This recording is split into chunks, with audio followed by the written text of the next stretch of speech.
Bonjour à toutes et à tous, j'espère que vous allez bien. On se retrouve pour le brief du lundi 8 décembre, il est 8h50. Aujourd'hui, on va parler donc des news économiques, du ratio long and short, du funding, open interest, des liquidations. On regardera ce que font les whales en finissant par l'analyse technique de Bitcoin. Mais avant ça, on va regarder donc ce qui s'est passé hier. On a eu un gros dump sur Bitcoin, puis un énorme rebond. Clairement, on a donc pris les liquidités qu'il y avait à prendre. Donc, je vous en avais parlé hier dans la vidéo. J'ai pu ouvrir un short. Malheureusement, le rebond a été instantané, donc clairement, j'ai, TP au bon moment, et j'ai bien fait de prendre des profits parce que j'ai pas eu le temps donc de tout, verrouiller. Donc on était rentré, donc je l'ai call publiquement ce short lorsqu'on nous étions tac, tac, tac, tac, je crois que c'était ici, je vais regarder vite fait. Il y en a pour une seconde, hop, dans Call Crypto Mega sur le Discord.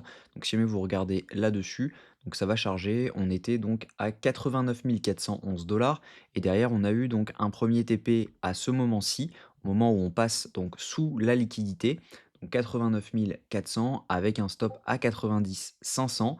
Et donc, le but, c'était de venir chercher d'abord cette première prise de liquidité pour derrière venir chercher beaucoup, beaucoup plus bas. Donc, j'ai décidé de close 30% ici et de me mettre à BE, donc ça veut dire stop loss à prix d'entrée. Et derrière, je me suis fait BE, donc ça fait 0,5 R de validé.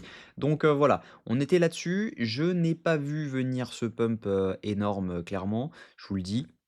Donc on a pris la zone OTE de ce mouvement-ci, ensuite on valide un gros changement de tendance, on liquide tous les longs qui étaient rentrés et derrière on repart.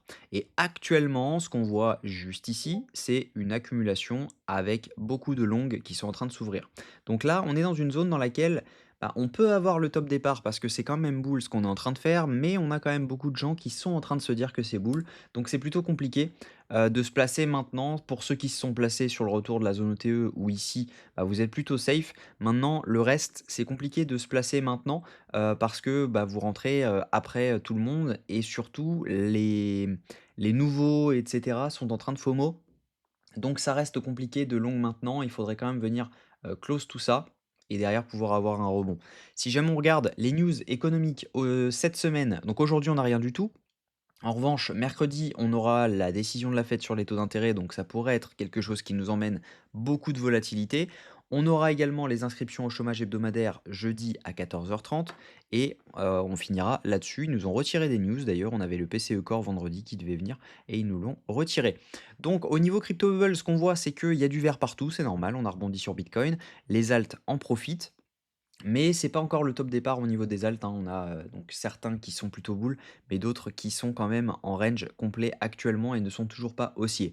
Au niveau funding open interest, ce qu'on voit, c'est qu'on a une hausse de l'open interest juste ici, avec une hausse des funding. Même chose ici, hausse de l'open interest avec hausse des funding. Ce qui veut dire que depuis, ce moment-là, depuis 3 heures du matin, c'est uniquement du long qui est en train de s'ouvrir et donc par conséquent, venir chercher sous les 90 700 serait une bonne idée pour simplement venir faire peur à tout le monde.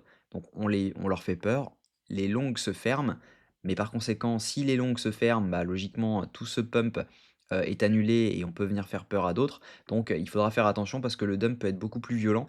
Mais logiquement, simplement venir sous cette zone pour derrière pouvoir rebondir, ça devrait suffire. Donc ça veut dire que si jamais on va sous la zone des 90 700 et qu'on réintègre rapidement, ça peut être boule et on peut venir faire un plus haut et pourquoi pas venir chercher les 98 000 par la suite. Si on regarde les liquidations et qu'on zoome un petit peu sur 24 heures, on voit clairement qu'il y a énormément de longs qui sont ouverts, hein. On a beaucoup plus de liquidations en dessous que au-dessus à venir chercher.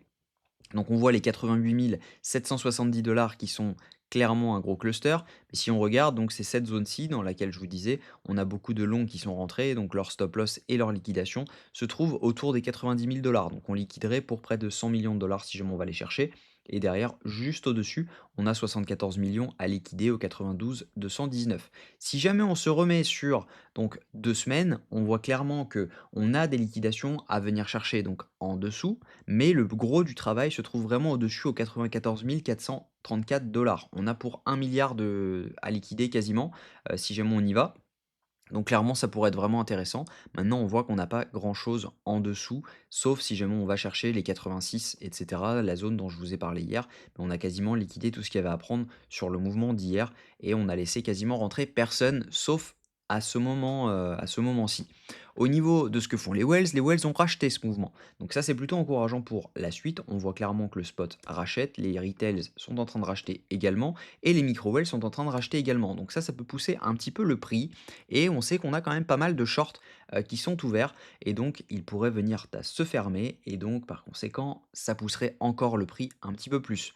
Donc techniquement, ce que je pense, c'est qu'il est probable qu'on ait ce dump, mais idéalement, ce qu'il faut voir, c'est une vraie clôture de ravalement. Ça veut dire que on vient chercher sous cette zone, on réactualise tout de suite, enfin on réintègre tout de suite. Ça veut dire qu'il va falloir faire une mèche et pas simplement close sous cette zone.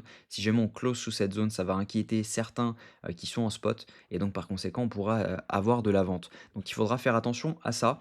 Si jamais on vient chercher cette zone et qu'on a une belle clôture, logiquement, bah, on pourra rebondir et derrière aller un peu plus haut. Pourquoi pas venir chercher dans un premier temps les 94 150 dollars, et dans un second temps, venir chercher les 98 000 dollars. Ça pourrait être vraiment intéressant. En tout cas, voilà, pour l'instant, il n'y a pas vraiment de plan. Je n'ai pas prévu de long étant donné que bah, tout le monde a long ici. J'ai pas du tout envie d'être dans le même bateau que la plupart des gens. Donc clairement, ça veut dire qu'il faudrait rentrer entre les 90 400 et les 90 500 dollars. Si jamais on zoome et que je me mets en H1, on devrait avoir un OB juste en dessous. Donc on a un OB juste ici. On a également un IFVG qui est présent ici. Donc je vais resupprimer ça, on va clean le tout.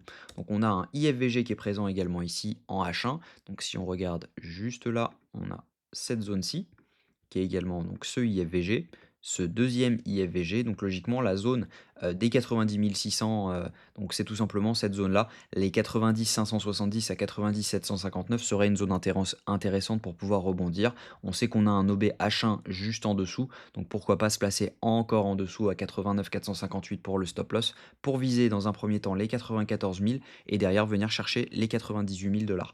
Donc logiquement, faire quelque chose de ce style, ça pourrait être plutôt intéressant pour venir chercher d'abord les, donc 94 000.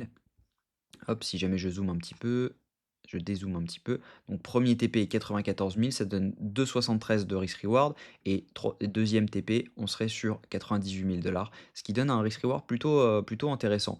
Donc clairement, ça vaut le coup à mon avis de poser un ordre. Je pense que je vais le faire. Maintenant, libre à vous de m'écouter ou non. Ce n'est pas un conseil en investissement. En tout cas, j'espère que cette vidéo vous a plu. Si c'est le cas, je vous invite à vous abonner, à liker et à commenter ce que vous en pensez. On se retrouve demain à la même heure. Prenez soin de vous.